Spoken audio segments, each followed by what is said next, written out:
এরপর দরজা লাগিয়ে সেখানেই মেঝেতে বসে বিড়বিড় করে বলে, তোমার দোয়া কবুল হবে না, কারণ আমার মনের মতো মুখশ্রী পৃথিবীতে একটাই আছে, যার মালিক তুমি। তোমার জন্য আমি জীবন দিতে পারবো, কিন্তু ভালোবেসে তোমার হাত ধরতে পারবো না, কারণ তোমার চেয়ে আমার জীবনে আরও ইম্পর্ট্যান্ট কেউ আছে, তাই বাধ্য হয়ে তোমার মনটা ভাঙতে হলো। তাছাড়া আমার মতো চা-পোষা বডিগার্ডের প্রেমে পড়া তোমার জন্য বারণ, মাই কুইন। সন্ধ্যায় অর্ক পেঁয়াজু খাওয়ার আবদার করে। সেটা রক্ষা করতে নির্জনা কোমর বেঁধে লেগে যায়।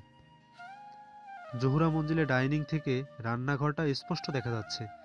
ডাইনিং টেবিলে বসে নিজের অর্ধাঙ্গিনীর কোমরে শাড়ি গুজে রান্নার দৃশ্য দেখে নয়ন জুড়াচ্ছে অর্ক। আগুনের তাপে বিন্দু বিন্দু জলকণা জমছে নির্জনার নাকের উপরে। মুচকি হেসে নিচু কণ্ঠে অর্ক বলে, এই হলো সুন্দরী বউ থাকার জ্বালা। এদের দেখলেই যখন তখন টুক করে আদর করতে মন চায়। আহারে, আমার বউটা কত কষ্ট করছে, কিন্তু আমিই বা কি করবো?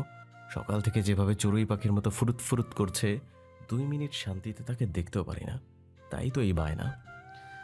তখনই তার চোখ যায় নির্জনার কোমরের দিকে, যেখানে একই রকম জলকণার অবস্থান।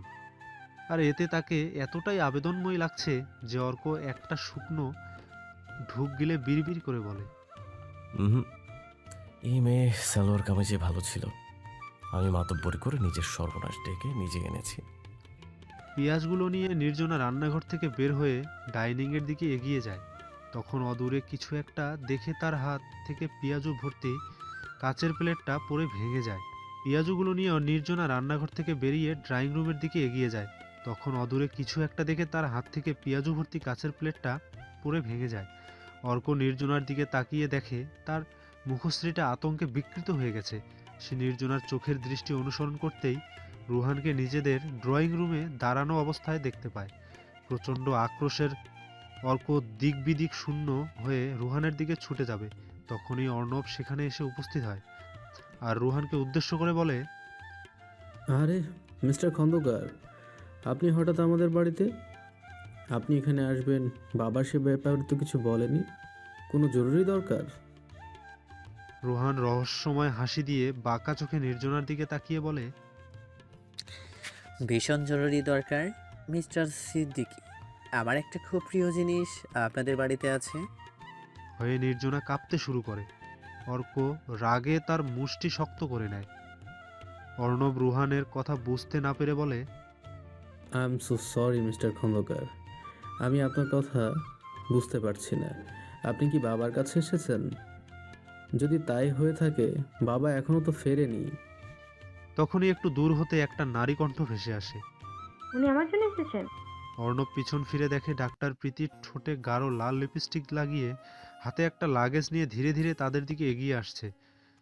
প্রীতি রুহানের পাশে দাঁড়িয়ে অর্ণবের দিকে তাকিয়ে বলে, রোহান আমার উর্দি হাসবেন্ড। উনি আমাকে বাড়ি পৌঁছে দিতে এসেছেন। ডাক্তার প্রীতির কথায় পিনপতঙ্গ নীরবতা ছেয়ে গেল জহুরা মঞ্জিলের ড্রয়িং রুমে। সবাই এতটাই স্তব্ধ হয়ে গেল যে কারো মুখে কোনো বুলি ফুটছে না। তখন পিছন থেকে অতি উচ্ছ্বাসিত কণ্ঠে আরশি বলে ওঠে, রোহান খন্দকার, প্রীতি, দিস ইজ চিটিং। তুমি ফুল কান্ট্রির ক্রাশকে বিয়ে করতে পারো না। হ্যালো, আমি আরতি সিদ্দিকী। আরশির বাড়ানো হাতের সাথে হাত মিলিয়ে রুহান বলে, রোহান খন্দকার। মাহের নিরাপত্তাজনিত কারণে সর্বক্ষণ জোহরা মঞ্জিলে সিসিটিভি ক্যামেরা পর্যবেক্ষণ করে। সে যখনই দেখেছে রুহান বাড়িতে প্রবেশ করেছে, সেও সাথে সাথে সেখানে চলে আসে। এসে দেখে ডাক্তার প্রীতি রুহানকে তার হবু স্বামী বলে পরিচয় করিয়ে দিচ্ছে। কিন্তু নির্জনা রুহানের দিকে তাকিয়ে ভয়ে কাঁপছে। তাই সে নির্জনাকে সামলানোর জন্য তার দিকে এগিয়ে যাবে, তখনই আরশির উচ্ছ্বাসিত কণ্ঠে বলা এই কথাগুলো শোনে। আর রুহান এবং আরশির হাত মেলানো দেখে সে মুষ্টি শক্ত করে নেয়। নিজের বোনের রুহানের সাথে এই বাড়াবাড়িটা অর্ক সহ্য করতে পারছে না।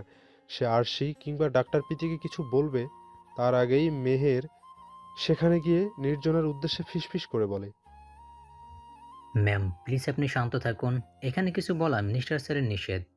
আমি থাকতে কারো কোনো ক্ষতি হবে না। মাহেরের কথা শুনে অর্কও নিজের মত বদলায়। আর নির্জনা তো এতটা আতঙ্কিত, সে কোনো কিছু বলার অবস্থায় নেই। তবু মাহেরের কথা শুনে সে কিছুটা স্বস্তি পায়। এদিকে অর্ণব রুহানের দিকে হাত বাড়িয়ে তার সাথে হ্যান্ডশেক করে বলে, আমি ভাবতে পারিনি আপনি ডাক্তার প্রীতির উড বি হবেন। রুহান এক নজর নির্জনার দিকে তাকিয়ে বলে, আমিও ভাবতে পারিনি আমার ফিউচারকে এখানে পাবো। ইনফ্যাক্ট প্রীতির বাড়ির সবাই জানে সে ঢাকাই হসপিটালে জব করে, কিন্তু কেউ জানে না সে কারো বাড়িতে এভাবে পার্সোনাল ডক্টর হিসেবে আছে। আই ওমিয়েন একটু প্লে নেটিরন। প্রীতি খুব সহজভাবে বলে, গাড়িতে যেতে যেতে কথা বলছি। আফটার আমরা কুষ্টিয়া যাচ্ছি, অনেকটা রাস্তা।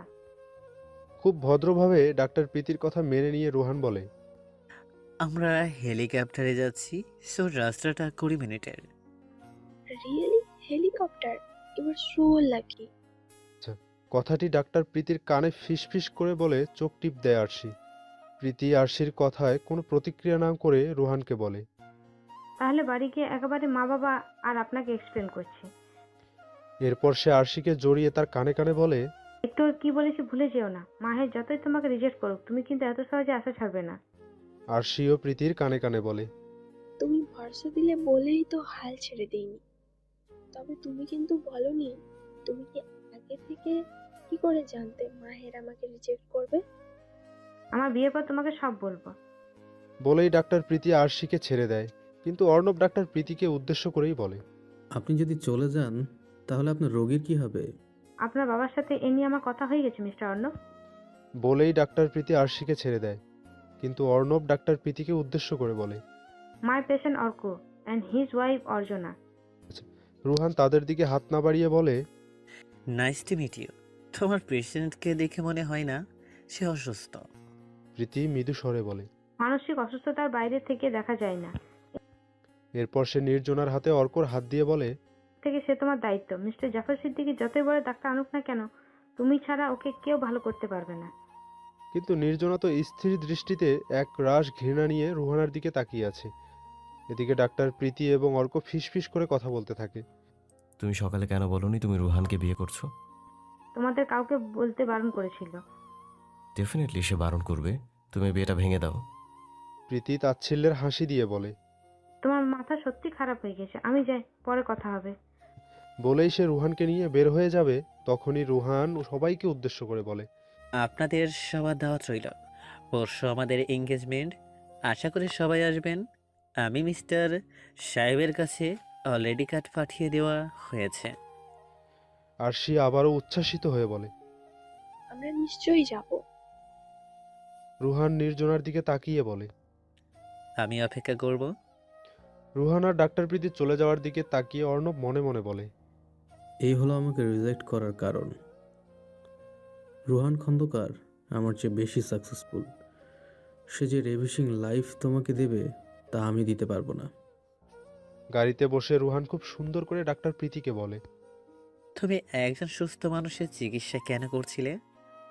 অবাক দৃষ্টিতে রুহানের দিকে তাকিয়ে প্রীতি বলে, তুমি কি করলে? জানলে অর্ক অসুস্থ কিনা?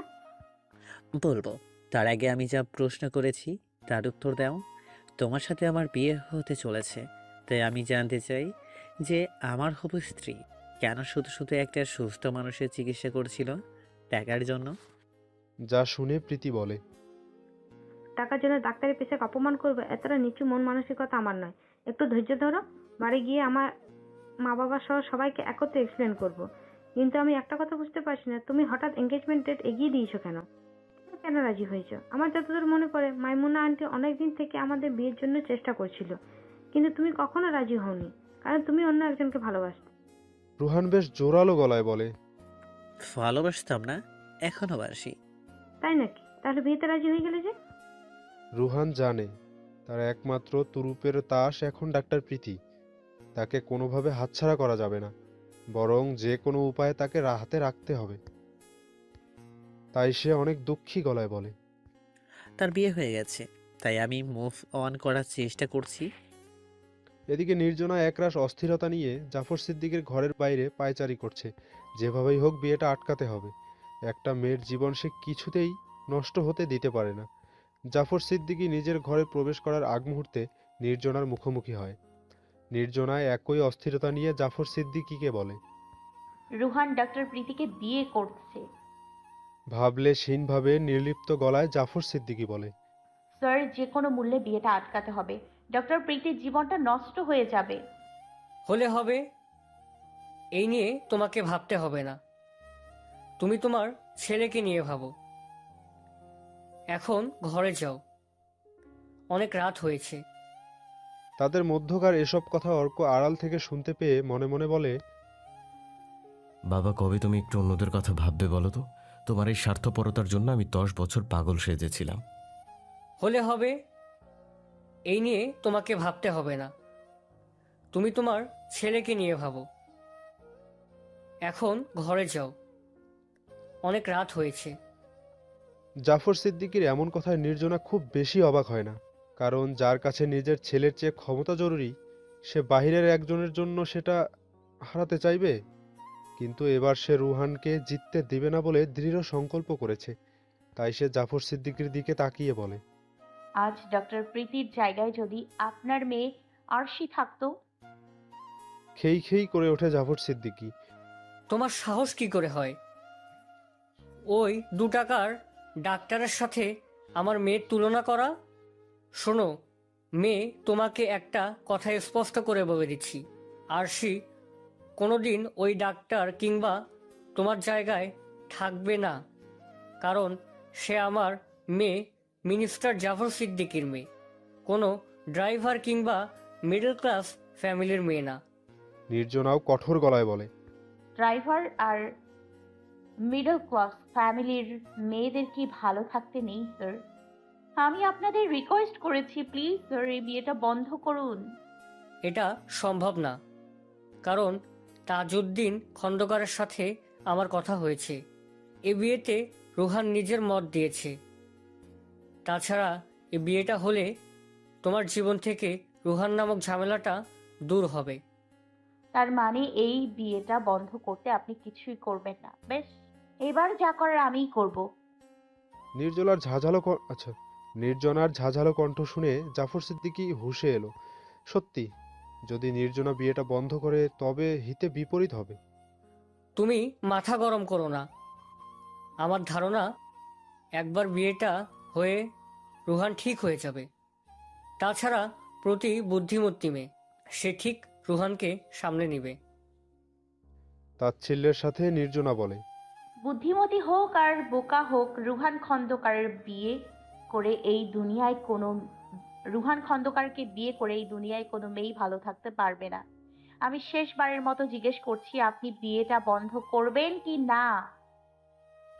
শান্ত গলায় জাফর সিদ্দিকী বলেন, একবারই তো বললাম না। তবে আমারও একটা কথা মনে রাখবেন, আমিও এই বিয়েটা হতে দিব না, সত্যি কিছুতেই না। কথাগুলো বলে সেখানে এক মুহূর্ত না দাঁড়িয়ে নিজের ঘরে চলে এলো নির্জনা। প্রীতি নিজের মা বাবার সামনে মাথা নিচু করে দাঁড়িয়ে আছে। প্রীতির বাবা ফরিদ রহমান একজন শান্তপ্রিয় মুসলিম এবং পেশায় স্কুল শিক্ষক। তার ধ্যান ধারণা সম্পূর্ণ আগের দিনের মানুষের মতো। বড় দুই মেয়েকে নিজের ইচ্ছে মতো 18 হওয়ার সাথে সাথে পাত্রস্থ করলেও ছোট মেয়ের বেলায় তা করতে পারেননি, শুধু স্ত্রী মোর্শেদা আর বড় দুই মেয়ের জেদের জন্য। তাছাড়া একমাত্র ছেলের নিখোঁজ হয়ে যাওয়া তিনি অনেকটা ভেঙে পড়েছিলেন। এদিকে প্রীতি অন্যদের তুলনায় ছাত্রী হিসেবে ভালো, তার উপর সরকারি মেডিকেল চান্স পাওয়ায় তিনিও পড়াশোনা চালিয়ে যাওয়া নিয়ে বিশেষ আপত্তি জানায়নি। কিন্তু আজ তার মনে হচ্ছে এখানেই তিনি ভুল করেছেন। তখন স্ত্রী আর মেয়েদের কথার পাত্তা না দিয়ে যদি ছেলে ছোটটাকেও সঠিক সময়ে বিয়ে দিয়ে দিতেন, তবে আজ এই লজ্জার মুখোমুখি তাকে হতে হতো না। আজ আমার ইচ্ছা করছে তোকে নিজ হাতে খুন করি। বাড়িতে মিথ্যে কথা বলা, লেখাপড়া করে এই শিখছো তুমি? প্রীতি মাথা নিচু করে বলে, বাবা আমি চুপ, একদম চুপ। তোমার মুখ থেকে একটা শব্দ বের হলে জ্যান্ত পুঁতে ফেলব।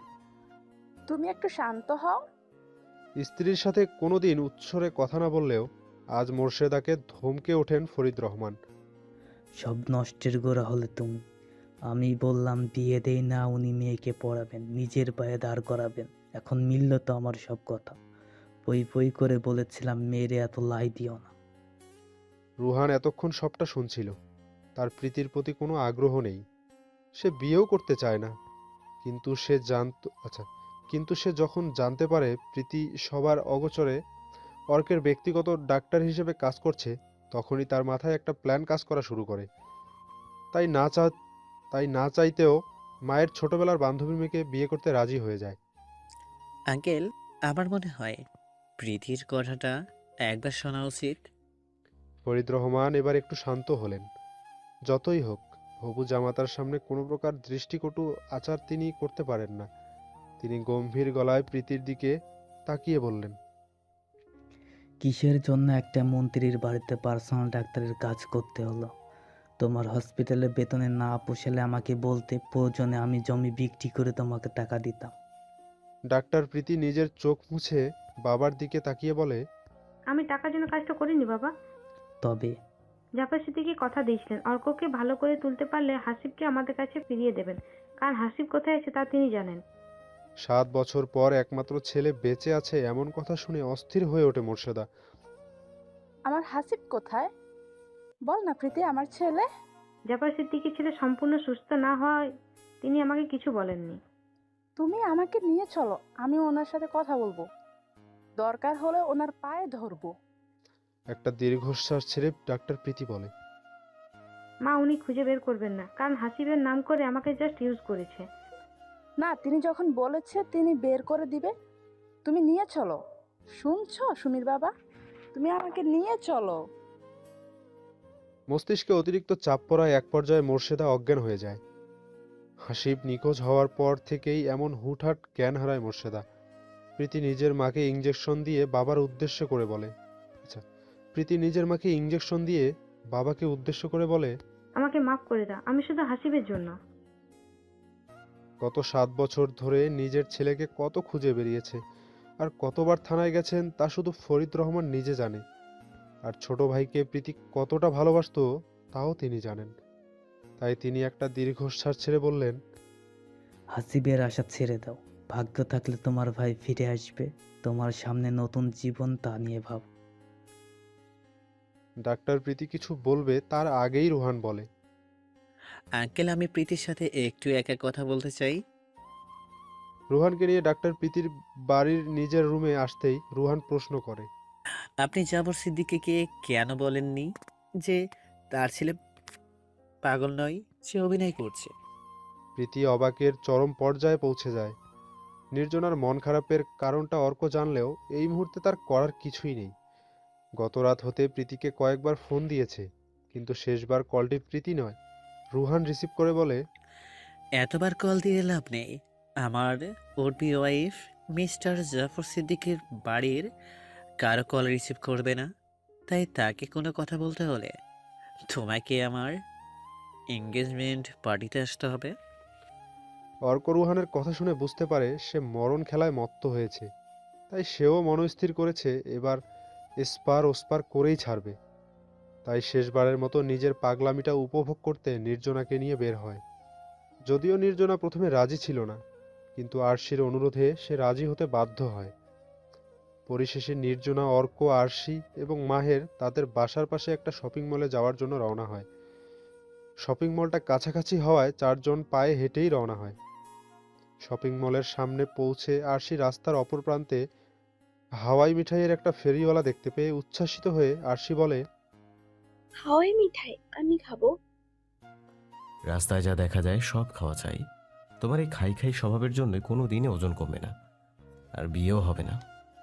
অর্কর কথা শুনে প্রথমবার আরশির মন খারাপ হয় এবং কোনো জবাব দেয় না। এদিক আরশিকে কেউ এমন কথা বলেছে এই ভেবে মাহেরের রক্ত গরম হয়ে যায়। সে নিজেকে শান্ত করে বলে, প্রয়োজন নেই। বলে আরশি নিজের মতো রাস্তা পার হওয়া শুরু করে। অর্ক ব্যস্ত হয়ে মাহেরকে বলে, আরশি ঠিক মতো রাস্তা পার হতে জানে না, আপনি যান। যেতে তো মাহেরও চায়, কিন্তু নির্জনা ও অর্ক একা থাকবে তাই সে ইতস্তত করে। এদিকে আরশি সত্যি ছোট থেকে এক রাস্তা পার হতে পারে না। সে 1 পা এগিয়ে যায় তো 2 পা পিছিয়ে যায়। নির্জনা তার অবস্থা দেখে মাহেরকে বলে, মেহুদা, আপনি যান, আমরা এখানেই দাঁড়াই। অগত্যা মাহের আরশির দিকে এগিয়ে যায়। মাহেরকে দেখে আরশি বলে, মাহের, আমার কোনো দয়ার প্রয়োজন নেই। আরশি আরো কিছু বলবে তার আগেই মাহের তার হাত ধরে 2 মিনিটে রাস্তা পার হয়ে যায়। সে আরশির হাত ছাড়বে তার আগেই আরশি নিজের অপর হাতটা মাহেরের হাতে রেখে বলে, ভালোবেসে সারা জীবন আমার হাতটা ধরে রাখা যায় না? মেয়েদের কেন মায়াবতী বলা হয় আজ মাহের তা বুঝতে পারছে। নিজেকে মনে মনে ধিক্কার জানিয়ে এক ঝটকায় হাতটা ছাড়িয়ে নেয়। আরশিও এত অবহেলা পেয়ে কোনো প্রতিউত্তর না করে হাওয়াই মিঠাই কেনায় মনোযোগ দেয়।